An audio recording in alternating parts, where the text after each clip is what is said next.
No Reddit post today. We're going to do some threads post. So this woman, Indescribable, says there is no gender war. It's largely men being abusive to women on a large scale and women declining to participate any longer. That's it. This really did start a conversation. And before I give my words on it, I want to get to this part that I circled in yellow. How I rebuilt myself said, I saw someone say it's not a war, it's a labor dispute. What we're seeing right now, and what I believe that men are feeling and calling a war, is women pulling back from the unpaid labor that typically props up men and props up the patriarchy. It props up the church. It props up businesses and all of that. And as women are taking that back and saying, nah, I'm not going to give my time, energy, and resources for free anymore, they are struggling. They are failing and flailing because that is what helped prop them up. Like the men that could just simply go to work and just concentrate on work because they didn't have to worry about the day-to-day things, the admin things, the scheduling of appointments, the things that have to deal with their own children, cleaning the house themselves. They didn't have to worry about all that because women were typically doing that. In churches, women were doing, and still are typically mostly doing, the things that prop up bringing in the tithes, as well as doing the volunteering, as well as doing the planning and all of that gets done by women. And men get to take the glory and get to be the front facing person and the person that gets all of the riches and the blessings and everything from God. And so, how I rebuilt myself saying it's not a war, it's a labor dispute. Women are saying, nah, I'm going to pour into myself. And that means that that excess, those resources that were going there are now going into women.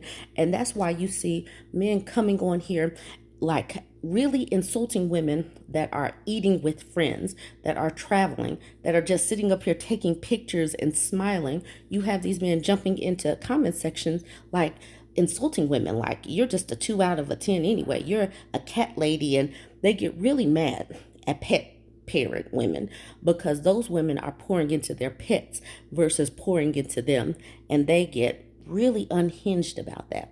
Anyways, let's look at some more of these comments. I just wanted to add my part talking about the labor dispute because I have already been talking about making them hold their own nuts, making sure that they are the ones that are out here doing their own adulting, and that ladies, you're snatching back your own time, energy, and resources, pouring it into yourselves, pouring it into other women, and making sure that these people, if they can't swim on their own, that they sink on their own. It's not up to you to pull these people along. Take yourself, pour all of that into yourself, and let's thrive.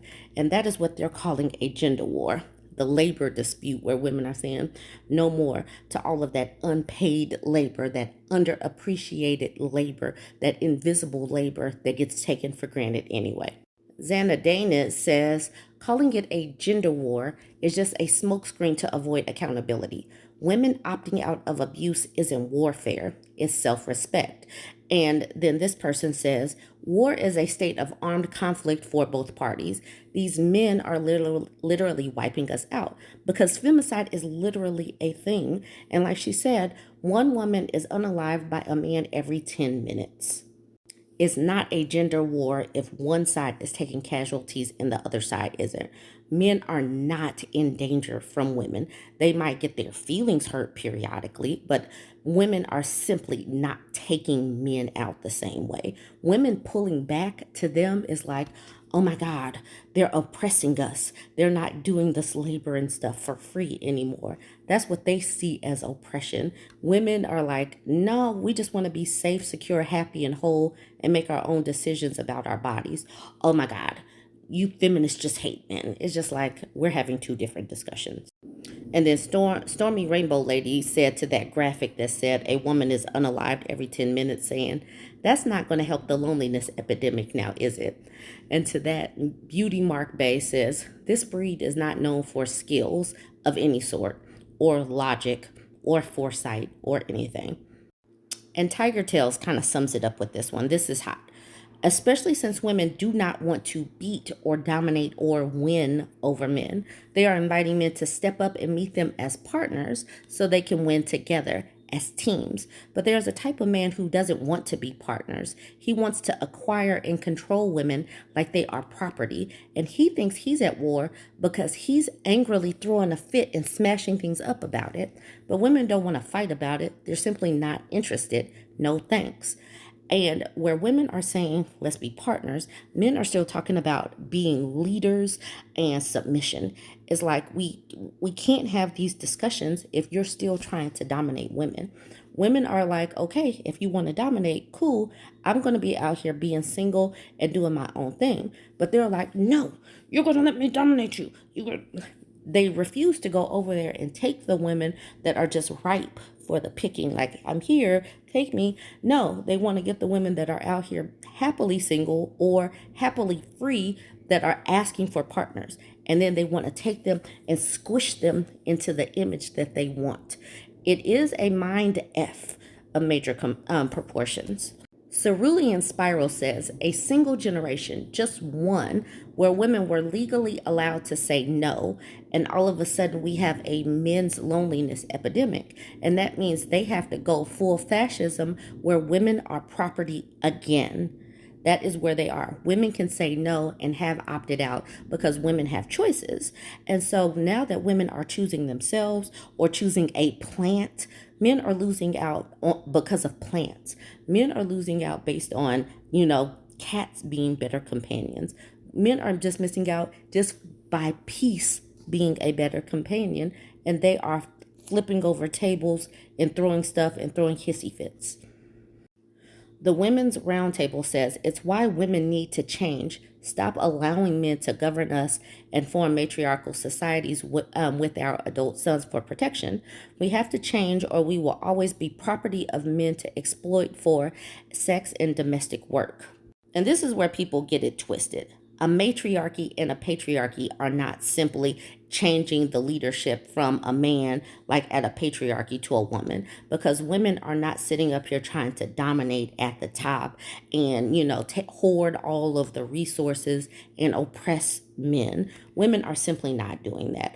In a matriarchy, we are spreading out things. We're making sure that other people eat and can survive and thrive. That's what a matriarchy would do. A matriarchy is not simply putting a woman at the top and oppressing others. Women do not want to oppress men. Women just want to live peacefully, and that's it. And it's like an affront to them that women simply want to be happy, healthy, and whole. And they're like, y'all just hate us, huh? It's like, no. It is exhausting trying to talk to them anyway. That's the reason why women are simply pulling back from discussions, blocking them. Like, literally, what you could do to really upset them is when they start angrily just block them. Then they have to figure out, are they going to change or not? Because sometimes, listen to this, sometimes the only conversation they have is anger towards women and insulting women. That's the reason why you have to block these people. Kyle said the most abusive men in the world are going to show up in these comments and try to make their point. And then Ashley says, you called it. And then she posts this from B. Wayne Presents. And here's B. Wayne. He says, a bunch of future cat women high-fiving each other on social media. Hilarious. Just because you say it and a bunch of people agree doesn't make it true. Women and men have become abusive and toxic to one another, and neither side wants to back down or give in.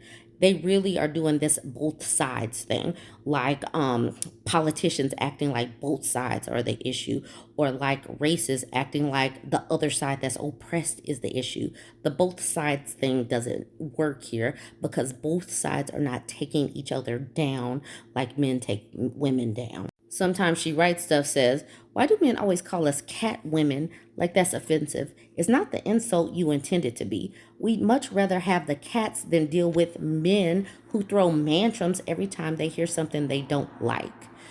Paris Rose says, let's see the cat versus someone who can just unalive me over an argument or because he met someone else. And then Yankee Flatline told them, men need women more than women need men. So there are some men in the comment section that have some sense. Anyways, this is indescribable, and this is what she's calling a labor dispute. Men call it a gender war. What do you call it? Join the conversation. We have another great post from Indescribable, and this is going to be a jump off for me to talk about don't become a hospice care wife or don't become a nurse with a purse. So Indescribable says, men be 43 talking about they looking for casual dates and having fun. Man, you finna die. Get it together. And then Bougie Boho says, and what kills me is being of advanced age, trying to be a playboy with no money, no six pack, no nice car, no swag, not well traveled or particularly smart or cultured, just regular as hell, thinking somebody wants to just kick it with you at a sports bar and have mediocre sex on GP. Before we move forward, yes, I know and understand that 43 is not particularly old, but when you haven't been taking care of yourself, they're going to struggle to get to 50. Many of their brethren have conked out in their mid 50s because they are ingesting Hennessy and hot wings as their main diet. They're drinking too much alcohol. They're out here having loose and lascivious relations with people, being community peen. They're not creating bonds with their children. They're out here giving out baby batter and making babies and not creating relationships. They're not creating relationships with the women in their lives. So they're having physical issues, mental issues because they're not creating relationships. They're having financial issues, especially if they've been loose and lascivious and creating these babies here, there, and everywhere and have to send their paychecks here, there, and everywhere. So that's the reason why I say that they're looking for a nurse and a purse, because they know that their bodies are breaking down. We can look at them. We can see the skin discoloration. We can see the curvaceous bodies. We can see the breastfeeding boobies, and they do not breastfeed babies. We can see the postpartum bodies or the bodies that look like they're about 17 months pregnant. We see this. We see the physical manifestations of their lack of taking care of themselves. And now they're looking to, date around. No, you need to go date yourself and get yourself together. And women need to see and understand that do not become a nurse in a purse. Do not become a hospice care wife. Victorious Kai says, the men in my family who have been married ended up in one of two situations. Either they never regretted getting married and still are to this day, or they divorced and became sad and lonely while telling themselves they can find someone else at their big ages. Cinemonstrous says, baby, that's my age. And listen, they're hunting for caretakers at this point. I'm so glad that so many women are saying this, so many women that aren't even following each other. Liberated Intro says, exactly. I'm going on 42 and they want someone to take care of them with their ailing bodies. Nope, won't be me. Another woman saying the same thing. Now, these two women are having a conversation, and we're going to talk about their conversation. So, Pavi J says, the problem with this is they expect to be treated like someone's man or husband, all while having fun. Have big fun by yourself, pal. And so then Nicola says, sounds like and I'm thinking she's saying man, so sounding like my man, to be honest, I'm about to let him go. And then Pavi J says, a lot of them don't know how to do anything for themselves, and they want to be praised for simply existing, even though they act like they want to be the leaders and, submit to me and I'm the man. And then she says, F's. It's getting bad out here. And don't get me wrong, he has a decent job, can cook, etc., but quite happy to sofa surf at his friend's house. I just don't understand. You can tell that Nicola her wheels are starting to turn about this situation. Pavi J says, oh my, no plans to change that? Yeah, you have some decisions to make. And so here's Nicola saying, well, he wants us to buy somewhere together, but to be honest, is more a hindrance for me than him as I have the assets. It's far too complicated financially. Meeting someone in their 40s nowadays just isn't a benefit. So she is seeing and understanding that this man wants to buy with her. But what that means is she's going to buy and he's going to tag along and attach to her so he can suck her time, energy, and resources. So hopefully, this is what's so great about this community is getting women to see that you don't have to be used anymore. And so now Pavi J says, I see. Whatever's holding you back, look into it and you'll have all of your answers there. And Nicola says, doing that right now. And it's looking like I have to go it alone as usual. And going it alone is better than having this parasite attached to you that you are now having to take care of. Academic Hustler says, LOL, I'm 49. And when they say that, I say, and then she gives us this screenshot that says, you don't have the cholesterol to be out here. Right. It's like they need to go somewhere and get themselves together. Core the Warrior says, the number of men over 40 on dating apps who are still figuring things out is ridiculous. The Jess Effect says, and when they hit 48 to 50, they'll be looking for a hospice wife. I'm glad that we are simply saying this all over the place. Do not get caught up with these men looking for a hospice care wife. Now we're going to segue to HOBOSEXUALs. Hobo with a B, y'all. All right, so Natrella1 says, what screams, I'm a hobosexual when dating? What are some of the warning signs? We're out here just warning women all over the place. My homie, Miss Mazakine says, asking you resource questions of any kind. They will ask you about how much money you make, what kind of car you drive, what exactly you do for work so they can look it up. Ironically enough, they will put out a lot of effort into showing off name brand clothing or posing with expensive liquor, usually in parking lots, squatting in pictures to pose in front of cars, saying you need to earn a date. They can't afford to date multiple women, so they want to make sure they are getting the peaches. All right, so Miss Masakine continues with, they will talk about spoiling you or being a provider. They won't actually do any providing or spoiling. Instead, they will have a marked, it says disinterest, but I'm sure she says disinterest in activities that cost time, energy, or money. They will have a marked disinterest in activities that cost time, energy, or money because they don't have any money. If they're too flexible with their time and try to convince you right off bat that they are so desperately in love with you, posing with wealth signifiers like gold jewelry, stacks of cash, bragging about how much money they make, swap meet clothes with fake designer logos printed on them. That is how you spot a hobosexual. They're trying to get in quickly, get their hooks in quickly so they can lock you down and move into your place and burrow into your sofa. Pull your muffin top back blue says, let me take you on a date. I need you to pick me up though. And that's why Minshell at the bottom says, ask for a ride at the bottom as well. I'm Lisa Lee says, saying, damn, this is a nice house. And who lives here with you? Like, what? Miss Midna says, being able to hear him pee in his voice note. Ew. This person, En Vasquez, asking for your Wi-Fi password. Just Tell Marsha says, immediately trying to come over and love bombing. They really try to get in quickly. They come over, try to spend the night, and one night turns into a long weekend. It turns into a week. Yeah, so that is, you got to really look out for those people. They're really trying to burrow into your couch. Woola Roseanne says, one pair of glistening Jordans. Oh no, Jeff says, trying to go to your place instead of theirs.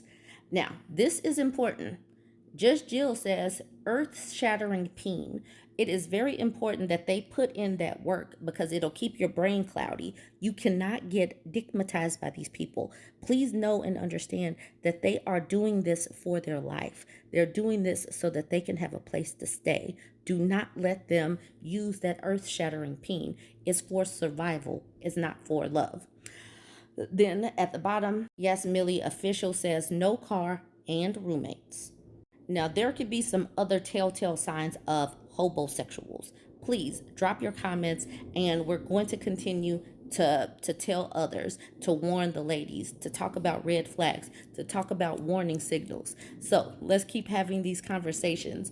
We are not going to let women become a hospice care wife. We're not going to let a woman have a pest that wants to nest and rest in her home. We're not doing this anymore. We're pulling back labor because they need to figure out how to do adult stuff on their own without the unpaid labor of women. Start pouring into yourself.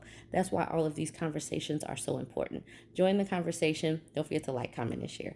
Morning, Susanna. It's a beautiful day for love yous, am I right? She just said, stop scrolling. I know I'm scrolling. Are you scrolling? Nobody's watching your day in the life. Love yous. You can engage from the top or the bottom. I don't care. She's just not engaging enough. Low followers. She's engaging way too much. Low views.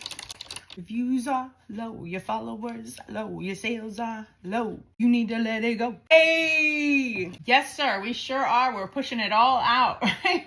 Making superstars. Yeah. Nah. Psych. Invite them to apply for the sample, but then just deny the request. She uploaded content to her story. I mean, nah, low views. She uploaded content to her story? Violation.